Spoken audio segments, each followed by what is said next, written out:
One day after Cairo police cleared 2 sit-ins held in support of deposed President Mohamed Morsi, the capital city was slow to wake. Hours after the state of emergency curfew was lifted, traffic and signs of life began to appear by late morning on Thursday. But in some quarters, life was not going back to normal after at least 525 people were killed in the clearings in Cairo and ensuing clashes here and across the country. In Giza, hundreds of Morsi supporters set fire to the local government offices, prompting the government to authorize the use of live ammunition on anyone attacking state buildings. And in al-Iman Mosque in Nasr City, the neighborhood where a massive, 47-day vigil was held at the Rabaa al-Adawiya mosque, hundreds of bodies from Wednesday's violence still lined floors of the makeshift morgue, wrapped in shrouds and kept cool with blocks of ice. Most of the bodies bore gunshot wounds, but a number were charred, making them hard to identify for family members. No weapons. Sam Rabaa was at al-Iman Mosque on Thursday,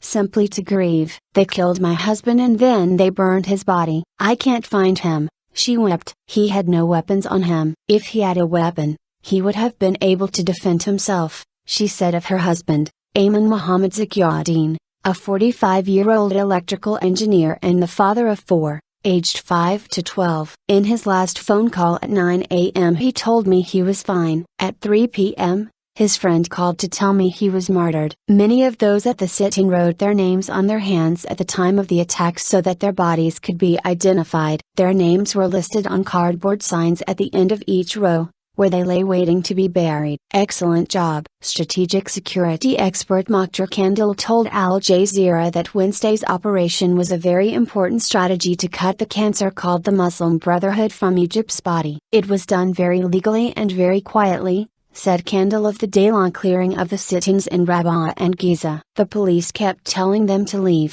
Please leave, you are safe, you are free, but they stayed. Why?" "For Morsi." "Morsi failed," Kandil said. "What can the police do with these people?" Kandil said the police did an excellent job with the least loss of life. "They succeeded. It was a good plan for finishing the protests. It was not unusual and it was not illegal." He echoed remarks by Interim Prime Minister Hassan al-Bolkiah, who in an address on Egyptian television defended the clearing as necessary to restore the security of Egyptians and praised the Ministry of Interior and Police for showing restraint to the maximum level. However, even rights groups that have accused Morsi's supporters, largely organized by the Muslim Brotherhood, of inciting violence hold police responsible for what they called a tragedy. "We believe the security apparatus could have avoided this human tragedy if it had complied with international rules and standards for the dispersal of assemblies," read a joint statement signed by 9 rights organizations in Egypt. The statement also criticized security authorities for failing to secure the areas around the Giza and Rabaa sit-ins earlier,